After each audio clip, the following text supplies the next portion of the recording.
soit Dieu.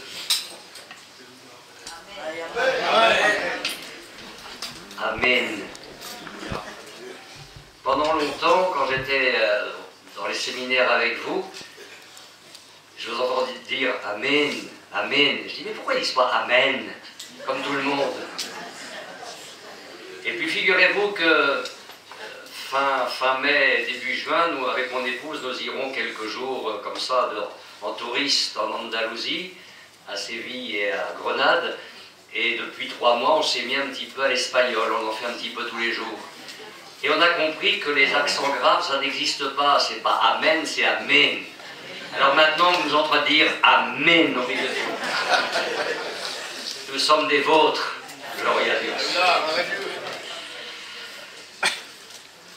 Voilà, nous n'allons quand même pas commencer à parler de départ du séminaire. On n'est pas en mode départ pour l'instant. On est tout juste à la moitié.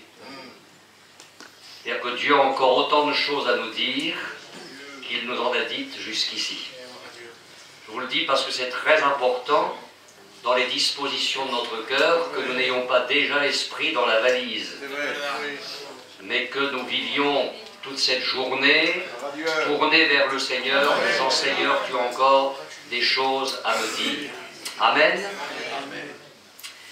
Nous allons réouvrir les lamentations de Jérémie et lire au chapitre 1er, verset 12. Lamentation de Jérémie, chapitre 1er, verset 12. Où nous avons cette parole du Seigneur. Je m'adresse à vous tous qui passez ici. Regardez et voyez s'il est une douleur pareille à ma douleur, à celle dont j'ai été frappé. L'Éternel m'a affligé au jour de son ardente colère. Je vous propose que nous nous recueillions une fois encore et nous allons prier Dieu de tout notre cœur. Nous te bénissons de ce que dans ton amour tu t'es révélé à nous, Seigneur. Tu n'as pas pris ton parti de la chute de l'homme, mais tu as voulu pour chacun de nous la rédemption. Nous te bénissons de ce que tu as communiqué avec nous par le moyen de ta parole. Elle est vivante, elle est permanente, elle est une puissance créatrice. Elle a le pouvoir de régénérer. Par ta parole, tu sanctifies. Par ta parole, tu engendres la foi dans les cœurs. Et ce matin, je prie pour que tu m'accordes toute ta grâce, pour la proclamer comme il convient, que rien ne puisse entraver l'action du Saint-Esprit dans nos cœurs. Je veux prier pour que tu nous donnes toute l'attention, toute la faim, toute la soif indispensable, que tu éveilles ce matin notre oreille, pour que nous écoutions comme écoutent les disciples. Béni sois-tu en effet pour ce que tu vas faire au milieu de nous. Je suis pleinement persuadé que nous allons vivre un culte béni devant ta face. Sois-en déjà remercié du fond de notre cœur, Seigneur. Amen. Je voudrais vous lire ce verset des Lamentations de Jérémie tel que le texte hébreu le rapporte. Pour vous tous, les passants du chemin, regardez et voyez s'il y a une douleur comme ma douleur qui m'est infligée, dont l'Éternel a affligé au jour de l'ardeur de sa colère. J'ai eu l'occasion de le dire dans la première réunion de ce séminaire. Il est vrai qu'historiquement, cette parole, ce verset, concerne Jérusalem, dans les temps difficiles qu'elle aurait à traverser. Mais au-delà de Jérusalem, nous comprenons bien que prophétiquement, il y a les paroles du Messie, les paroles de Jésus. Il est fait allusion ici à ses souffrances endurées sur la croix, les souffrances du Messie qui s'identifient à un peuple qui est sous le jugement de Dieu à cause du péché. Je vais relire ce verset, mais comment ne pas comprendre qu'il y a là les paroles du Messie souffrant sur la croix, expiant les péchés de l'humanité. Je m'adresse à vous tous qui passez ici, regardez et voyez s'il est une douleur pareille à ma douleur, à celle dont j'ai été frappé. L'Éternel m'a affligé au jour de son ardente colère. Prophétiquement, le Seigneur Jésus lance cet appel, il pose cette question à vous tous qui passez ici, regardez et voyez s'il est une douleur pareille à ma douleur. Et nous pouvons nous interroger, mais Seigneur, à qui cette question peut-elle être adressée? Puisque tu dis, je m'adresse à vous tous qui passez ici. Je crois qu'en premier lieu, cette parole du Seigneur Jésus s'adresse aux passants indifférents. C'est-à-dire, parce que Matthieu et d'autres évangélistes vont en parler, à ceux qui, sachant que Jésus-Christ est mort sur la croix, ne se soucient pas le moins du monde de lui, restent tout à fait indifférents, restent incrédules et passent leur chemin. Et il est impressionnant de voir la relation qu'il y a entre ce texte des lamentations de Jérémie et ce qui se passe au moment où la croix est dressée sur le Golgotha des siècles après. Matthieu chapitre 27, versets 39 et 40. Les passants, je m'adresse à vous qui passez, les passants l'injuriaient et secouaient la tête en disant, toi qui détruis le temple et qui le rebaptises en 3 jours, sauve-toi toi-même. Si tu es le Fils de Dieu, descends de la croix. Je m'adresse à vous qui passez ici. Regardez s'il est une douleur pareille à ma douleur. Marc chapitre 15, versets 29 et 30. Les passants l'injuriaient et secouaient la tête en disant, « Hé, toi qui détruis le temple et qui le rebâtis en 3 jours, sauve-toi toi-même en descendant de la croix. » Alors quand j'examine bien les paroles de ces passants, je m'aperçois de leur indifférence. Comment est-ce qu'on peut être indifférent devant un tel spectacle? Je m'aperçois de leur mépris, secoue la tête. Je m'aperçois de leur insensibilité. Leur cœur n'est absolument pas touché par ce qui se passe. Je m'aperçois de leur méchanceté. Ils insultent Jésus. Je découvre leur incompréhension des paroles de Jésus. C'est vrai qu'il avait dit « Détruisez ce temple, et en 3 jours je le relèverai ». Mais il n'a pas parlé du temple de Jérusalem, il a parlé du temple de son corps. Et c'est vrai qu'ils ont détruit ce corps, mais que 3 jours après, Dieu l'a relevé, et que Jésus est glorieusement ressuscité. Il y a une incompréhension totale des paroles de Jésus. Et puis il y a le rejet de sa divinité. Si tu es le Fils de Dieu, descends de la croix, allez, fais quelque chose là, qui va épater la galerie. Il y a une incompréhension totale de son œuvre de salut. Et là, les paroles des lamentations de Jérémie résonnent plus fortement. Je m'adresse à vous tous qui passez ici.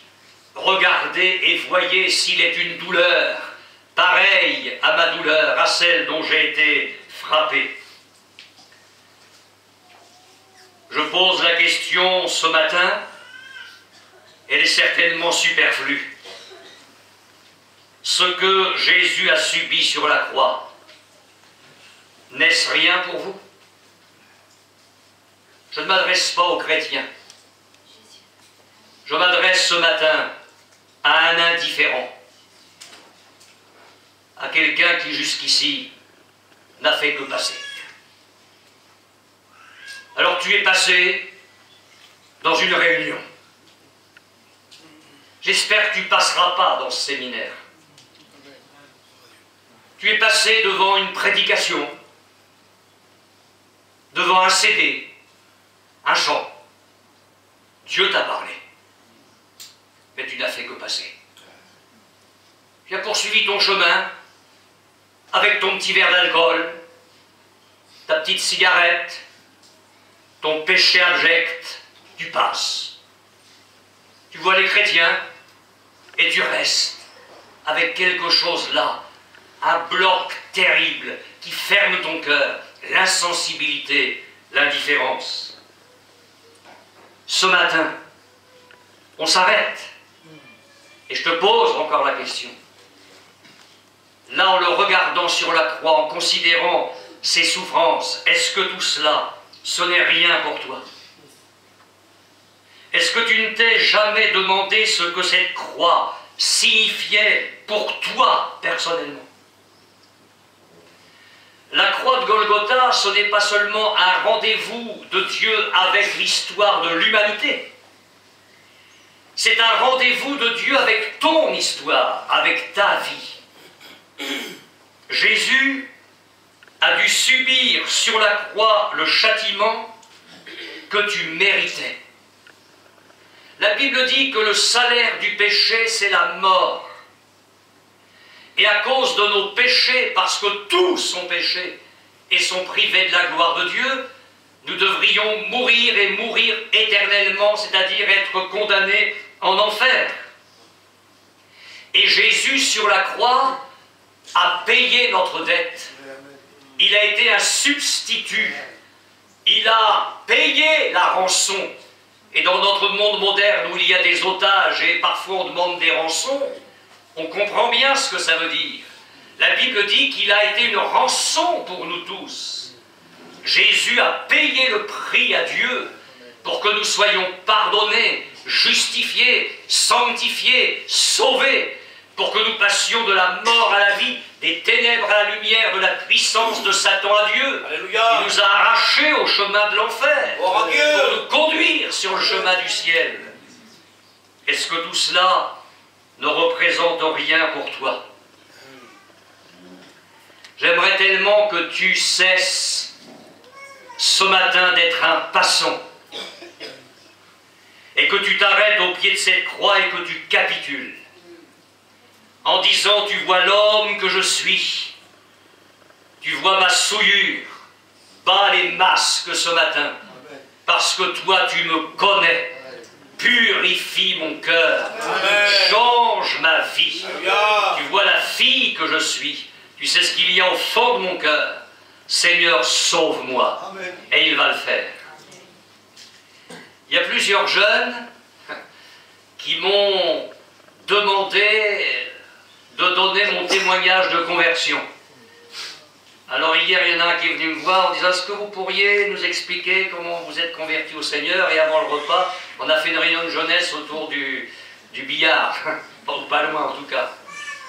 Puis certainement que d'autres en ont entendu parler parce que plusieurs jeunes gens sont venus me voir hier après-midi. Mais est-ce que vous pourriez nous donner votre témoignage? Alors je sais que la plupart d'entre vous, vous le connaissez, mais pour faire plaisir aux jeunes, Amen. Vous savez qu'il faut que les anciens soient soumis aux jeunes, c'est la nouvelle Bible. Donc je vais être soumis aux jeunes ce matin. Je vais m'exécuter et donner mon témoignage. Je vais partir de l'expérience de mes parents qui ne se connaissaient pas à l'époque, qui étaient jeune homme et jeune fille. Ma mère est issue d'un foyer ouvrier très ordinaire et le foyer de mes grands-parents maternels était un foyer terrible. Mon grand-père était un alcoolique invétéré. En sortant de l'usine, c'était la tournée des bars, et il rentrait tous les soirs ivre-mort, et à la maison c'était terrible. Il ruait de coups ma grand-mère, il la traînait à même le sol par les cheveux, et c'était comme ça tous les soirs. Quand on savait à quelle heure papa allait bientôt rentrer, celle qui est devenue ma mère et celle qui est devenue ma tante se réfugiaient au grenier pendant que l'enfer avait lieu au rez-de-chaussée. Jusqu'au jour où ma grand-mère en a eu assez de tout ça, elle a ramassé quelques affaires et ses enfants, elle est partie et elle n'est jamais revenue. Plus tard, elle s'est convertie au Seigneur, elle est devenue une chrétienne, et bien sûr les enfants ont suivi les réunions. Et c'est ainsi que mon père a grandi dans les réunions, l'atmosphère des réunions évangéliques. Mon père était un passionné de foot. Enfant, il allait jouer avec des copains au foot, et volontiers il se passait du repas du soir, parce qu'à la maison c'était strict, il fallait rentrer à l'heure pour manger, et souvent il rentrait quand le repas était fini avec le ballon sous le bras. Il préférait aller se coucher sans manger que de se priver d'une partie de football. Et puis il suivait les matchs du football club de Rouen. À l'époque on les appelait les Diables Rouges. La ligne d'avant de l'équipe de foot de Rouen, c'était la ligne d'avant de l'équipe nationale. Et mon père allait, à l'époque, c'était les matchs de foot le dimanche après-midi. Alors il allait au stade voir le match de foot le dimanche après-midi, et juste après, il allait à la réunion écouter l'évangile. Il y avait les deux. Jusqu'au moment où, je crois que c'est l'évangéliste Douglas Scott, qui était rue de Cauville à Rouen pour prêcher l'évangile. Et puis mon père était là dans la foule, parce qu'il y avait des centaines de personnes aux réunions. Il était plutôt vers le fond. Et l'évangéliste, à un moment donné, a pointé son doigt vers mon père sans le connaître. Il lui a dit: toi, il y a quelques instants, tu étais au stade pour regarder le match de foot, et ce soir, tu es là en train d'écouter l'évangile. Et il faut choisir. Et le message a été clair. Mon père avait l'impression que c'était le doigt de Dieu qui était tourné vers lui. Et il s'est converti ce jour-là. Oh Dieu! C'était le bon temps. Amen. C'était le bon temps. Où il n'y a pas seulement la prédication de l'évangile, mais il y avait la manifestation des dons spirituels, du surnaturel de Dieu. Ma mère était jeune fille.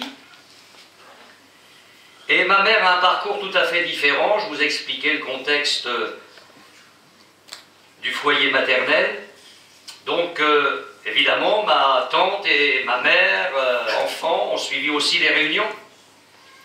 Mais avant ça, il y avait un contexte catholique, avant que ma grand-mère se convertisse. Et ma mère était très enracinée dans l'église catholique. Elle allait tous les dimanches à la messe, mais pas pour montrer ses toilettes, la pauvre, issue d'un foyer tellement modeste, qu'elle y allait pour Dieu. Elle aimait Dieu à sa manière. En fonction des lumières qu'elle avait, elle pratiquait fidèlement sa religion. Voilà. Puis Dieu sait faire les choses.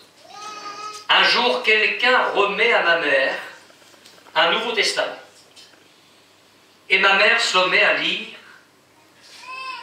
le Nouveau Testament de façon systématique, les évangiles. Et avec un cœur honnête et bon, comme dit Jésus, elle se dit, mais Jésus a enseigné ça, c'est pas ce qu'on enseigne. Jésus a dit de faire comme ça, mais c'est pas comme ça qu'on me dit de faire. Et au fur et à mesure qu'elle lisait l'évangile, il y a un malaise qui s'installait dans son cœur, un saint malaise. Et elle s'est dit, mais il faut que je trouve l'endroit où je vais entendre ce que je lis là. Et comme Dieu a de la suite dans les idées, quelque temps après, elle a entendu parler des réunions évangéliques à Rouen, et elle est venue. Et c'était Pierre Nicole qui prêchait. Et ce dimanche après-midi-là, parce qu'à l'époque on y allait franchement, il dénonçait les erreurs de l'Église catholique, Bible en main. Et à chaque erreur, il posait un gros volume sur le pupitre. Et au fur et à mesure de la prédication, ma mère a vu les volumes grandir. La pile augmentait. C'était toutes les erreurs sur lesquelles elle s'était confiée jusque-là. Et elle a dit, mais ça c'est ma vie. Et elle s'est convertie ce jour-là. Mon père et ma mère se sont rencontrés, se sont mariés. Ils ont eu le fils qui est devant vous, ils ont bien fait. Parce que ça a été vraiment un bienfait pour l'humanité. Et je bénis mon père et ma mère d'avoir pu grandir dans une atmosphère de piété, de foi et de prière. C'était Dieu avant toute chose. Et je n'ai jamais eu la possibilité d'aller dans le monde. Je ne sais pas ce que c'est que le monde. Parce que je ne suis jamais allé dans le monde parce que j'ai pas pu. J'avais pas le choix. Mon père m'a dit, tant que tu seras chez nous, c'est pas discutable, ce sont les réunions. Alors ma première réunion, j'avais 8 jours. C'est un petit bébé, et je pense que ça se passe comme ça aussi chez vous, il y a les présentations d'enfants. Et c'est le pasteur Marc Nicole qui a pris le bébé que j'étais dans les bras et qui a demandé à Dieu de bénir l'enfant. Et qui a eu une prière prophétique, qui a demandé à Dieu de bénir l'enfant le jour où il prêcherait l'évangile. J'avais 8 jours, mes parents savaient que le bébé un jour prêcherait la parole de Dieu. Alors j'ai grandi dans l'atmosphère des réunions, dans l'atmosphère de l'évangile. À 11 ans, le Seigneur m'a guéri de rhumatisme articulaire aigu et d'un souffle au cœur. Et puis est arrivé l'âge de l'adolescence. Oh, je croyais toujours en Dieu, mais j'étais ce passant. J'avais vraiment pas envie de me convertir, mais alors pas du tout. J'attendais la majorité, à l'époque c'était 21 ans, pour pouvoir partir et vivre ma vie. Je ne suis jamais allé dans le monde, mais le monde est allé chez moi, dans mon cœur. Je ne suis jamais allé dans la souillure du monde, mais la souillure du monde était là dans mon cœur.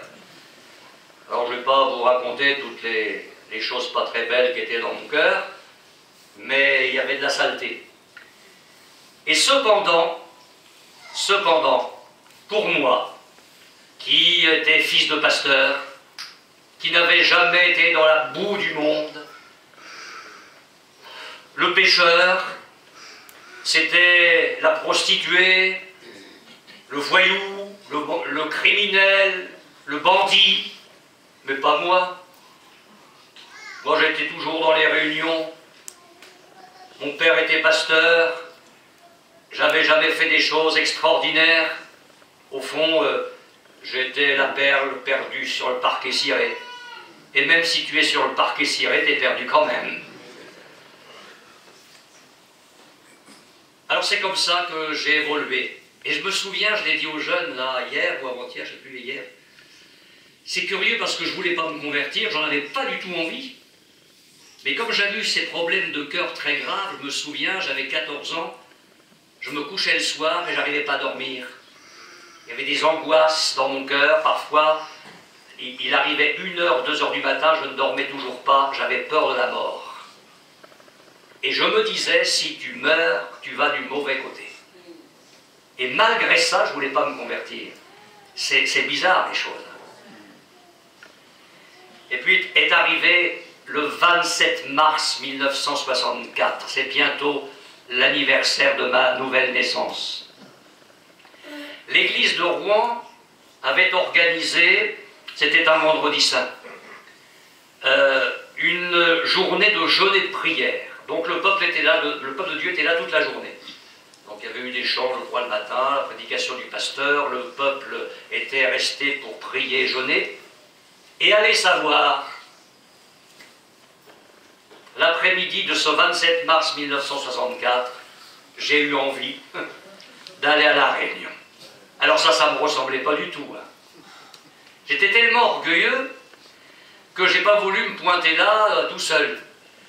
Donc je suis passé prendre un compas de l'église, qui était dans le même état que moi, et puis on est venu s'asseoir au milieu des chrétiens que nous connaissions, qui nous connaissaient bien.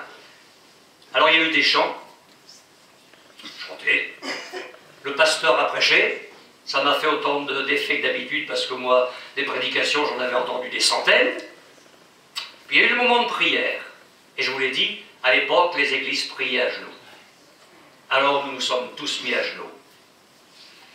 Et là, je ne peux pas vous l'expliquer. Il faut le vivre. Au bout de quelques instants où j'étais à genoux devant ma chaise, je ne l'ai pas vu avec mes yeux, mais je l'ai vu dans mon esprit. J'étais au pied de la croix. Et il était sur cette croix. Et je me souviens de cette parole terrible dans mon cœur.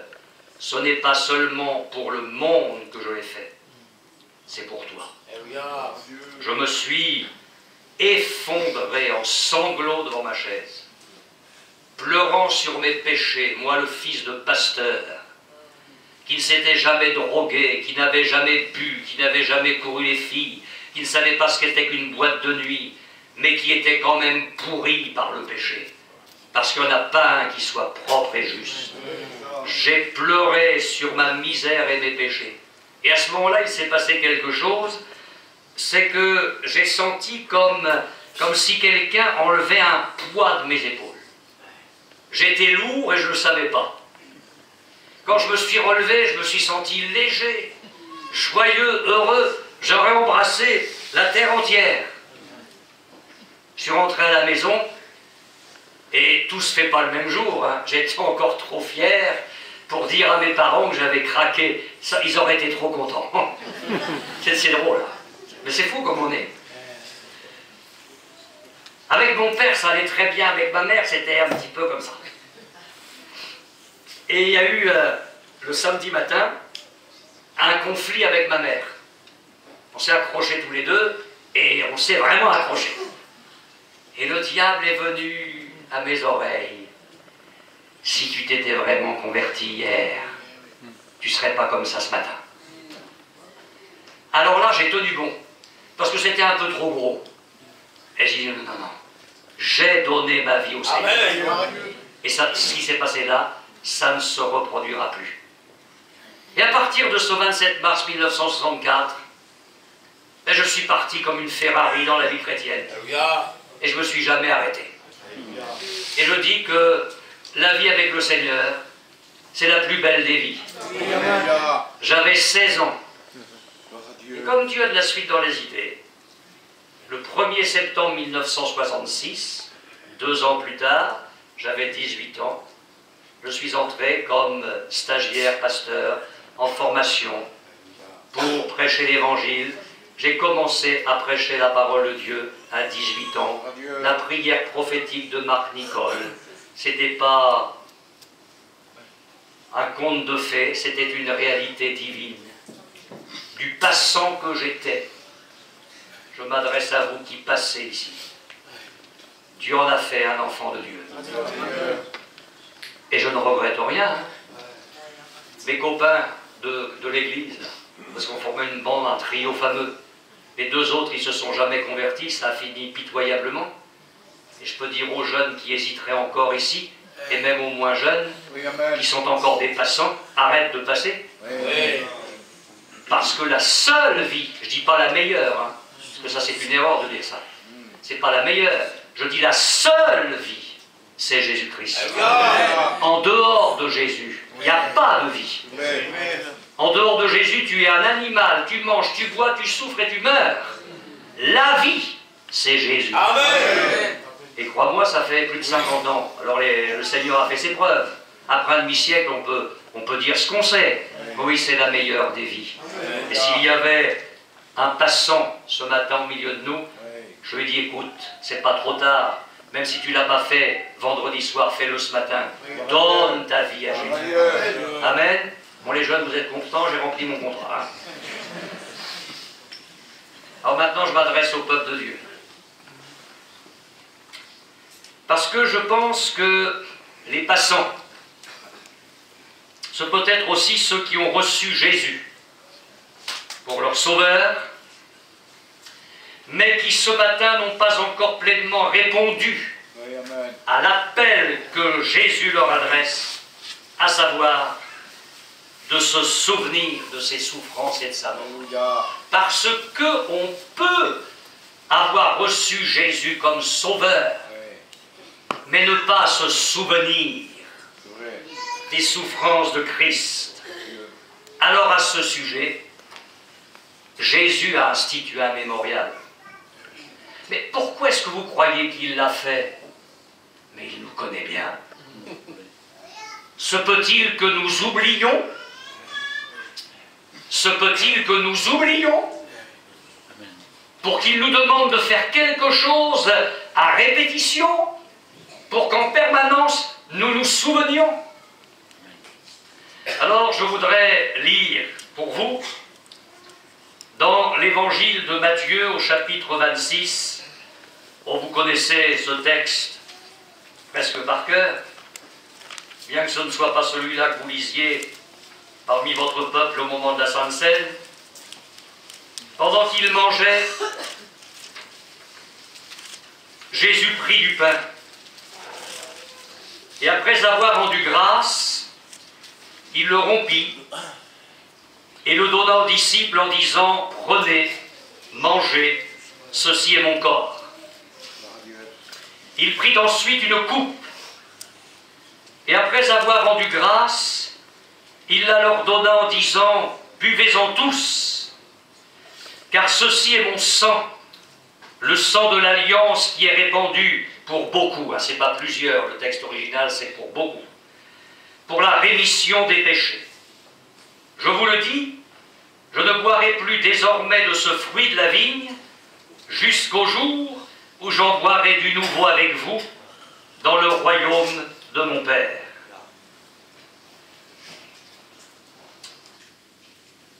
Je voudrais, parce qu'en relisant ces choses, je pense que Dieu me demande, ce n'était pas prévu, mais d'insister sur quelques points de la Sainte Seine.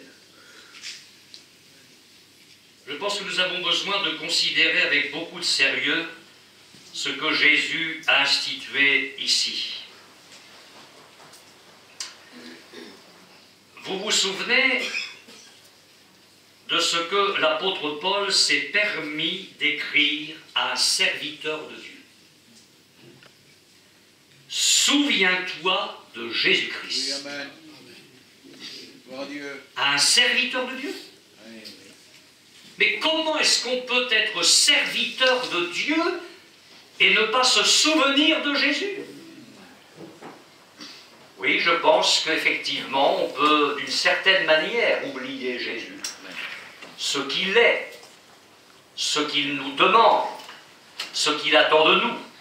On peut continuer à le chanter, on peut continuer à le prêcher, on peut continuer à être un chrétien de nom et avoir oublié Jésus, ce qu'il est vraiment. Alors l'apôtre Paul écrit à ce collègue, à ce serviteur de Dieu, « Souviens-toi de Jésus-Christ ». Mais il faut replacer cette exhortation dans le contexte. Qu'est-ce que Paul dit un tout petit peu plus haut? « Souffre avec moi comme un bon soldat de Jésus-Christ ». Et au verset 8, « Souviens-toi de Jésus-Christ, issu de la postérité David, ressuscité des morts selon mon évangile, pour lequel je souffre, jusqu'à être lié comme un malfaiteur. Et là, puisque nous sommes dans ce séminaire sur ce thème, je m'aperçois que ce souvenir de Jésus, c'est en rapport avec ses souffrances. Et avec l'implication de ses souffrances dans ma vie. Moi, Paul, qui t'exhorte, Timothée, à te souvenir de Jésus, moi je suis impliqué dans l'évangile toute ma vie, c'est de prêcher l'évangile, et pour cet évangile-là, je souffre. Souviens-toi de Jésus-Christ, Timothée, souffre avec moi pour l'évangile. Ah, le rabbin, le fougueux, le persécuteur vient de mordre la poussière, Jésus-Christ vient de lui apparaître. Saul de Tarse va devenir l'apôtre Paul. Alléluia. Amen. Alors le Seigneur parle à Ananias, à Damas. Tu vas aller trouver dans la rue qu'on appelle la droite un certain Saul de Tarse. Alors vous savez comment Ananias discute et le Seigneur lui dit, tu y vas. Et le Seigneur dit des choses formidables, va, car cet homme est un instrument que j'ai choisi pour porter mon nom devant les nations, devant les fils d'Israël. Oh, si Dieu parlait à un jeune comme ça ce matin, je t'ai choisi pour porter mon nom devant les nations et devant les fils d'Israël, le gars il sortirait de là, la porte serait passée là.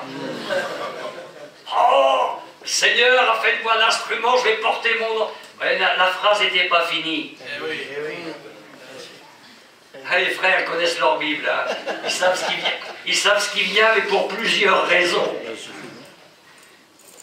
Et je lui montrerai tout ce qu'il doit souffrir pour mon nom. Je m'inquiète des hommes de Dieu qui sont applaudis partout et qui souffrent jamais. Moi, ça m'inquiète, ça. Là, il y a quelque chose qui n'est pas normal. L'homme qui est applaudi par les foules et qui souffre jamais, je me demande s'il a le même Jésus que moi. Amen. Et s'il prêche le même évangile. Amen. Oh oui, Saul, oui, oui. Il n'y a pas de souci, tu es devenu chrétien. Tu vas même devenir un apôtre fougueux. Je vais faire avec toi des choses formidables. Mais ça va être au prix d'une souffrance continue. Alors on arrive devant le pain et le vin. C'est un appel à nous souvenir. Est-ce que cet appel du Seigneur au travers de la Sainte Seine ne nous dit rien? Est-ce que nous voulons nous souvenir de Jésus? Non seulement quand nous prenons la Sainte Seine, mais dans toute notre vie quotidienne, où sommes-nous indifférents? Je voudrais revenir sur la Sainte Seine. Ce n'est pas spécifique au peuple tzigane, mais comme j'ai évolué pendant 12 années au milieu du peuple, j'ai vu des choses, parfois sous les chapiteaux, dans le nord, qui m'ont scandalisé. J'ai vu des sœurs, debout, parler, rire, puis quand la corbeille arrive, hop, subitement on devient sérieux. J'ai vu des frères prendre la Sainte Seine, et puis dès que le pain et le vin étaient pris, parce qu'il faisait très beau dehors, sortir, prendre leur chaise et aller discuter le coup, juste après avoir pris la Sainte Seine. Je me suis dit, mais je suis où là? C'est vrai. Mais je suis où? Mais nous nous souvenons de la croix. Est-ce que finalement, parfois, certains, tout en étant chrétiens, en étant descendus dans le baptistère et en prenant le pain et le vin, est-ce que certains ne seraient quand même pas devenus des passants? Et on passe devant la Sainte Seine. Parce que, en fait, on passe. Et le Seigneur dit, arrête. Regarde et vois s'il est une douleur pareille à ma douleur. M'adresse à vous qui passez ici. Certains sont obligés de mettre le chewing-gum à gauche pour mettre le pain à droite. Non, mais je sais ce que je dis. Et voyez-vous, Je ne sais pas si ça se dit dans le nord, dans le sud, mais ça se dit dans le nord, chez les voyageurs. On vient prendre son culte. On parle de la Sainte Seine en venant prendre son culte. Mais qu'est-ce que c'est que cette expression-là? Dans la Bible, le culte, c'est sûrement pas la Sainte Seine, je vois ça nulle part, et le culte, c'est même pas une réunion. Quand on parle de la réunion du dimanche matin et qu'on appelle ça le culte, c'est une erreur. Dans la Bible, le culte n'est pas une réunion. Le culte, c'est une vie livrée au Seigneur. Le culte, c'est une vie au service de Dieu. Offrez vos corps comme un sacrifice vivant, saint, agréable à Dieu, ce qui sera de votre part un culte logique. Amen. Donc la Bible ne parle pas d'une réunion, mais de l'offrande de toute notre vie. Si ta vie est consacrée au Seigneur, que tu l'aimes et que tu le sers, c'est ça ton culte. Mais c'est sûrement pas la réunion du dimanche matin, et encore moins la Sainte Seine. Cela dit, quelques mots sur la Sainte Seine. Vous voulez bien? Amen. Même si vous ne voulez pas, je le ferai quand même. Je sais que c'est superflu tout ça, mais je vais quand même le dire parce que je ne sais pas pourquoi, en relisant ces choses hier soir et ce matin, le Seigneur a insisté là-dessus pour que je vous le dise. Ce n'était pas prévu. Pendant qu'il mangeait, quand l'Église catholique a dit pendant des siècles à ses fidèles qu'il fallait être à jeun pour communier, c'est une erreur. Puisque Jésus a institué la Sainte Seine pendant qu'il mangeait. Donc les disciples n'étaient pas à jeun. Jésus a pris du pain. Donc nous prenons du pain. Et après avoir rendu grâce, il le rompt. Ça, c'est le symbole de ses souffrances sur la croix. Je ne sais pas si les frères qui rompent le pain au moment où ils le font ont conscience de ça. Mais ça serait bien qu'il ne passe pas devant le pain. C'est pas un simple geste. Il y a un symbole qui vaut le symbole du baptême. Au moment où je romps le pain, je me souviens que le corps de Jésus a été meurtri sur la croix. Et Jésus passe le pain. Prenez, mangez, ceci est mon corps. Dans la messe, au moment où le prêtre prend l'hostie et la présente, il est investi, selon la théologie catholique, d'un pouvoir magique. C'est-à-dire que le prêtre transforme l'hostie en chair et sang de Jésus. Ce qui fait que le catholique qui vient communier ne mange pas l'hostie, il mange le Christ. Mais nous ne sommes pas des théophages. Nous ne sommes pas appelés à manger notre Dieu. Le pain, il s'en va dans le ventre. Nous ne mangeons pas notre Dieu. Quand Jésus dit « Prenez ceci et mon corps », il ne rentre pas dans le pain. Là, j'ai l'impression que vous êtes très attentifs d'un seul coup. Il ne rentre pas dans le pain. Les disciples mangent le pain et Christ est devant eux. Donc, ce n'est qu'un symbole. Ce n'est qu'un symbole. Le pain reste du pain. Mais au travers de ce geste, je me souviens de Jésus sur la croix. Je me souviens de Jésus ressuscité, on va y venir. Et je me souviens de Jésus sur le trône et qui revient. Donc, je ne mange pas mon Dieu. Après ça, Jésus prend une coupe. Et il dit, ceci est mon sang, le sang de l'alliance qui est répandu pour beaucoup. Excusez-moi de le dire comme ça, mais c'est pour bien faire comprendre les choses. Jésus ne s'est pas tranché une veine pour que le sang soit dans une coupe. Les disciples n'ont pas bu le sang de Jésus. Ils ont bu du vin. Mais le vin est un symbole. Le symbole de son sang. Et c'est pour ça que je ne peux pas prendre la Sainte Seine en passant. Je ne peux pas être un passant. Le Seigneur dit, vous tous qui passez ici, voyez, regardez, s'il est une douleur pareille à ma douleur. Jésus dit, buvez-en tous, comment ça se fait que depuis des siècles, il n'y a que le curé qui boit et ça gêne personne? Non, non, mais je suis très sérieux. Les communions, on part à l'hostie, et au moment du vin, il n'y a que le curé qui boit, personne ne boit la coupe. Alors que Jésus a dit, buvez-en tous. Donc on est là devant des erreurs, au fil des siècles, qui ne gênent personne. C'est dire l'aveuglement satanique qui pèse sur les masses. Dans la Sainte Seine, il y a un regard vers le passé.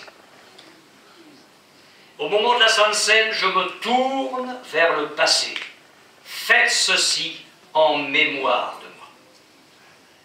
Et là, au moment de la Sainte Seine, tout à l'heure, nous allons nous projeter 20 siècles en arrière au pied du Golgotha, de la croix, pour dire merci Seigneur de ce que tu as fait pour nous. Et nous allons le faire de tout notre cœur. La Sainte Seine est un regard sur le présent. L'apôtre Paul nous dit qu'en prenant la Sainte Seine, nous annonçons la mort du Seigneur. Et je voudrais que vous n'oubliez jamais ça pour que nos moments de Sainte Seine, après on va retourner chacun dans nos églises, mais que désormais nos moments de Sainte Seine soient plus sacrés que jamais. Ouais. Savez-vous qu'au moment où vous prenez la Sainte Seine, vous prêchez? Le peuple de Dieu prêche au moment où il prend la Sainte Seine. Quand je porte le pain à ma bouche et que je porte la coupe à ma bouche, j'annonce la mort du Seigneur. C'est-à-dire que quand le peuple de Dieu est debout pour prendre la Sainte Seine et que ceux qui ne sont pas convertis ni baptisés sont assis, je suis en train de leur annoncer que Jésus est mort aussi pour eux et qu'il ferait bien de se convertir. Amen. Parce qu'ils sont en état de perdition. Et si le peuple de Dieu prenait la Sainte Seine autrement qu'en étant des passants, mais en vivant ce moment-là comme il mérite d'être vécu, le Saint-Esprit serait à l'œuvre dans ce moment-là. Et nous verrions des choses glorieuses.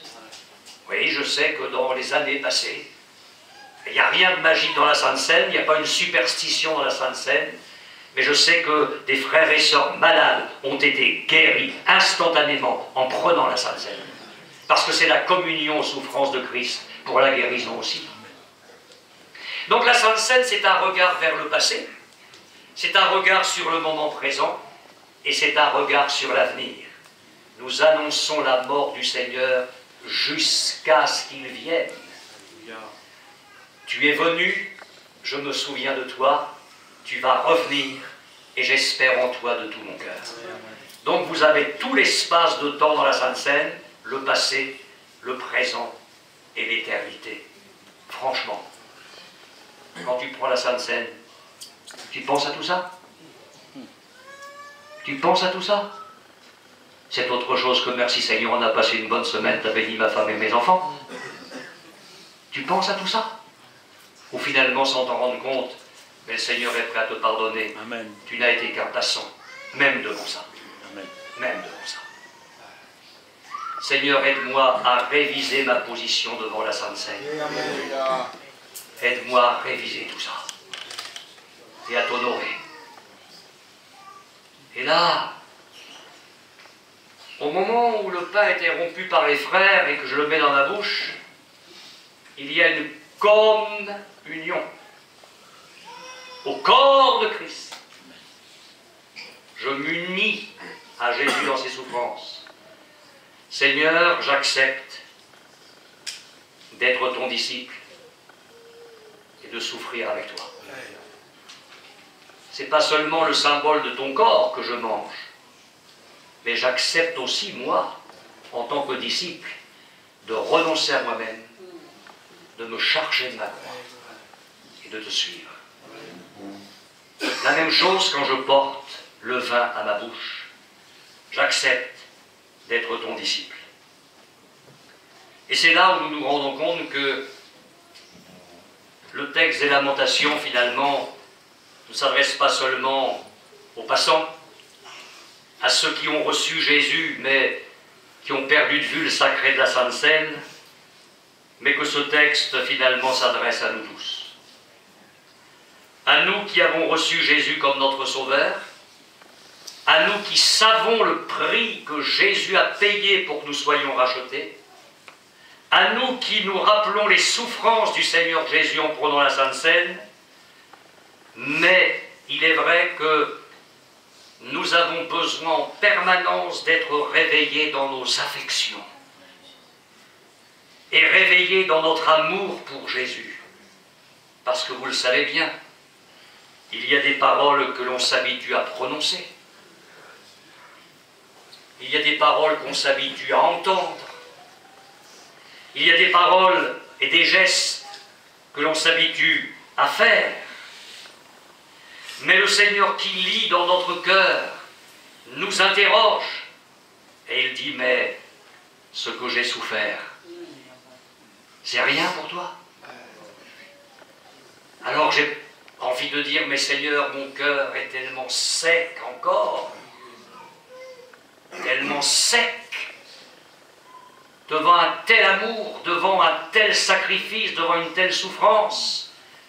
Mais Seigneur, si la pierre a été roulée loin du sépulcre de Lazare, mais roule cette pierre de mon cœur ce matin. Roule cette pierre, je sens que mes affections ont besoin d'être réveillées. Mon amour pour toi a besoin de sortir de la mort. Il y a quelque chose qui, au fil du temps, s'est installé là. Mes affections sont un petit peu en décomposition, ça sent un petit peu la mort. Réveille-nous, Seigneur. Réveille-moi, s'il te plaît, dans ta grâce. Et c'est dans la mesure où nos cœurs vont être sensibles à la souffrance de Jésus que nous pourrons répondre, je le crois, au cours de la Sainte Seine, à son désir. Et ce désir, c'est faites ceci en mémoire de moi, et cela jusqu'à ce qu'il vienne. Il a dit, si quelqu'un veut venir après moi, qu'il renonce à lui-même, qu'il se charge de sa croix et qu'il me suive. Il avait dit un petit peu avant, quelques versets avant, dès lors Jésus commença à faire connaître à ses disciples qu'il fallait qu'il aille à Jérusalem, qu'il souffre de la part des anciens, des principaux sacrificateurs, des scribes, qu'il soit mis à mort et qu'il ressuscite le troisième jour. Accepter le contrat du disciple, de renoncer à soi-même, de se charger de la croix et de le suivre, c'est d'être uni à Christ, c'est ce que Paul appelle la communion de ses souffrances. Et quand Jésus vient d'annoncer ça, Pierre va être le passant numéro 1. Ah ça, il n'en veut pas. Et qu'est-ce que c'est? Nous, on attend un roi qui va balayer les Romains et qui va instituer le royaume d'Israël. Qu'est-ce qu'il nous parle de la croix, là? À Dieu ne plaise, ça t'arrivera pas. Et nous savons comment Jésus a parlé à Pierre. Arrière de moi, Satan. Derrière les bons sentiments de Pierre, il y avait quelque chose de satanique. Tes pensées ne sont pas les pensées de Dieu, mais celles des hommes. Alors nous avons besoin de nous consacrer à Dieu ce matin de tout notre cœur. Après la croix, vous le savez, il y a la gloire. Amen. Parce que juste après ces versets que je viens de vous lire, Jésus ajoute, le Fils de l'homme doit venir dans la gloire de son Père avec ses anges. Et vous avez en mémoire ce texte de l'Épître aux Hébreux.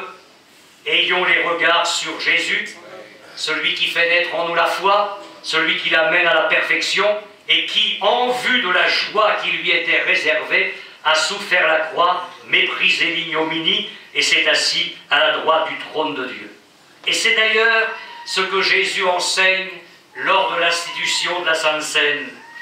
Marc chapitre 14, verset 25, Jésus vient d'instituer la Sainte Seine, il ajoute, « Je vous le dis en vérité, je ne boirai plus jamais du fruit de la vigne jusqu'au jour où je le boirai nouveau dans le royaume de Dieu. » Il nous appelle à communier à ses souffrances, mais dans l'optique de la gloire qui vient. Voyez-vous, là encore, comme hier, la gloire et les souffrances sont liées. Toujours. Toujours. C'est impressionnant. Et puis, je termine avec ce texte de l'apôtre Paul à Timothée. Cette parole est certaine. Si nous sommes morts avec lui, nous vivrons aussi avec lui. La croix, mais la gloire qui vient. Si nous persévérons, nous régnerons aussi avec lui. Ce doit être notre espérance tout au long de notre marche avec le Seigneur. Alors oui, on va participer à la Sainte Seine. Comme jamais. Comme jamais. Nous allons vivre ce moment-là. Comme le Seigneur qui est au milieu de nous attend que nous le vivions. Il va être là quand les frères vont préparer le pain. Il va être là pour regarder comment ils l'auront et avec quel sentiment. Il va passer dans nos rangs, il va être là avec chacun de nous, devant chacun de nous, quand nous allons porter le pain à nos lèvres et le vin. Et le Seigneur va dire dans nos cœurs, est-ce que tu vas être un passant ou un adorateur au pied de la croix? Un passant ou quelqu'un qui va dire peut-être dans les larmes d'amour, pardon. Alléluia. Ce matin, Oui, amen. je te reconsacre ma vie. Gloire à Dieu. Ce matin, je signe à nouveau le contrat du disciple. Oui, oui, pour qu'avec ta grâce, je sois capable de renoncer à moi-même, de me charger de ma croix et de te suivre. Ce matin, nous sommes sur des chaises confortables. Il y a de la lumière. Dans la communion fraternelle, il y a eu la guitare, les chants, la prédication. Nous sommes bien. Et ailleurs, parce que la vie qui s'appelle terre est toute petite, on les torture, on les emprisonne, ils croupissent dans des geôles depuis des années, l'épouse ne les voit plus depuis des années, ni leurs enfants. Pour Jésus.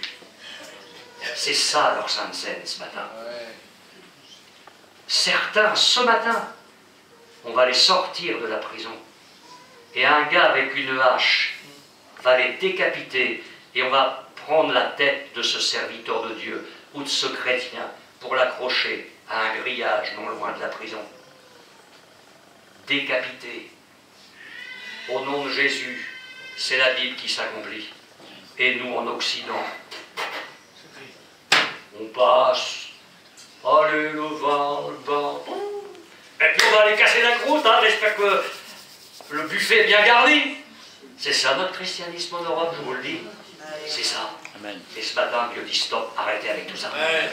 Vous n'y comprenez plus rien. Vous êtes à 100 km de ce qu'est la vraie Sainte Seine. Arrêtez. Regardez, voyez. S'il est une douleur, pareille à ma douleur. Est-ce que tu veux communier avec moi dans ma croix? C'est ça que j'attends de toi. C'est ce que nous dit le Seigneur. Nous allons nous recueillir.